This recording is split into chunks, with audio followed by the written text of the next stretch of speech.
Thank you, Honorable Speaker. Honorable, I want to begin with some slight house cleaning. It's actually not very slight if you critically look at it. You see, our rules, Rule 204, provides that our reports should be signed by at least a third of the committee members. This particular committee is listed to have 25 people, and the people who signed are less than a third.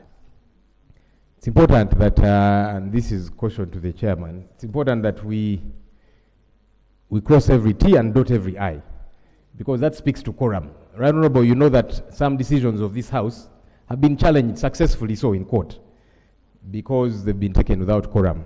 So we want to avoid situations where somebody can challenge such a report, because it is challengeable if somebody chooses to. Honorable L.O.P, I've cross-checked, okay, and I will tell the clerk to upload the report which has enough signatures. I think when we are putting them on pressure, they signed early and it was uploaded, so they will need to upload one which has enough signatures, which I understand the clerk will say. So now it's only the speaker who has the correct document. That's what's the problem. Anyhow, the going forward, we need correct. to improve how we operate. The document is correct, okay? So the content is correct. The signatures are not affecting the content. I don't want to get into a debate with the presiding officer, but I think it's important that we caution our colleagues, because the document we have is a different matter. Anyhow, let me move away from that. The point has been made. Right, Honorable, I was looking at, colleagues have spoken literally about everything. I'll just focus on one item, functionality of lower level health centers. I think this is important for all of us, yeah, because you had colleagues complaining about health centers in their constituencies, including ministers who are saying their hospitals are sick and all of that. Can we begin to focus money on this? Because it's important for all of us. As a member, you might get a challenge in your constituency. Sometimes you only think about these things when you're the one in that situation. And the nearest for you to be taken to is that health center. If there is no medical persons, if there is no medical equipment, you'll have a challenge. So let's do this for all of us. And there's where we can find money. I know the Minister of Finance is going to tell us that there is no money. There's where we can find money. Right, Honorable, I made a case here when we went with colleagues to see what was happening at Lubowa Specialized Hospital construction site, which should have been completed a long while ago. As of today, we have injected over 700 billion shillings into that project. Of course, after we made a lot of noise about it, I'm told there is a shell of a structure that has been put up. On an opportune occasion, we shall demand accountability for the 700 billion shillings, because that shell that has been put up, I don't think it accounts for 700 billion shillings for a specialized hospital that should have been completed a long while ago. And there are comparisons that we can make. Honorable Speaker, there is a hospital in Turkey, in the region called Kateriet. I might be mixing up the name. It cost $200 million, a specialized hospital, a 1,500 bed hospital.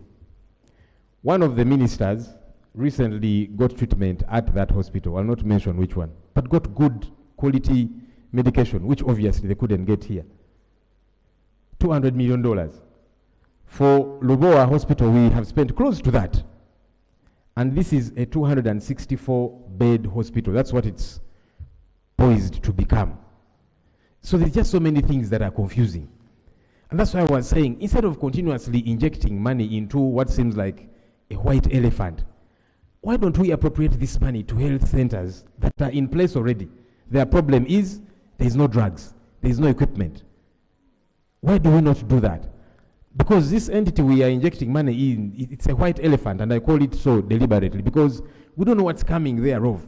Each time you keep coming here for more money, we don't know what's happening. Even when we want to go and inspect, we are not let to go and inspect. Why are we continuously injecting money into something we cannot touch? It's like groping in the dark. But we have our health centers, our health facilities, all of us in this house. why do we not appropriate this money to those health facilities? So I'm saying, while we shall be told there is no money to deal with these issues, that money can be found. That's the only thing I wanted to talk about right now. Thank you, Rob. Honourable Minister, and you don't need it to answer each and everything. Focus on issues related to the budget. Thank you so much, Right Honourable Speaker and colleagues.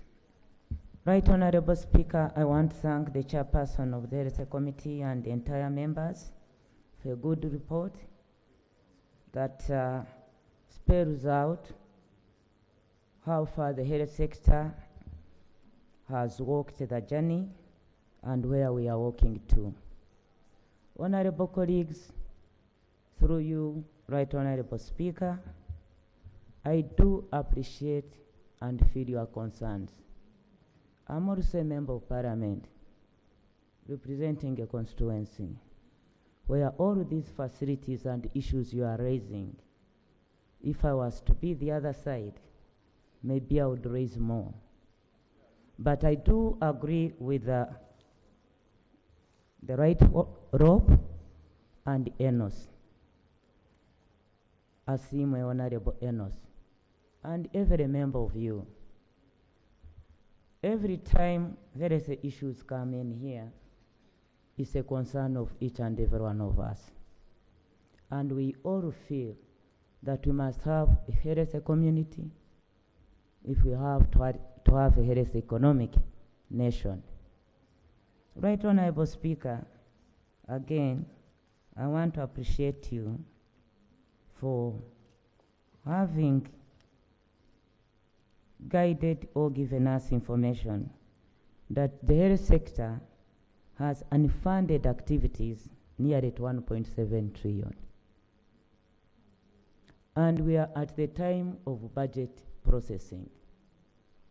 L.O.P and other colleagues have said this is the time where we can all come together as the members of this august house, appropriate money to the health sector. All issues that have been raised, Right Honourable Speaker, if you had the chance also to raise issues in your constituency concerning the health sector, I think someone, somewhere, we should move. There was a question Right Honourable Speaker and other colleagues raised. If as government we can prioritize some sectors and through here and say Paris Development Metro, the roads, the what, at this time of budgeting, why don't we now make the health sector the issue? Generally, international, the health sector should have 15% of the budget.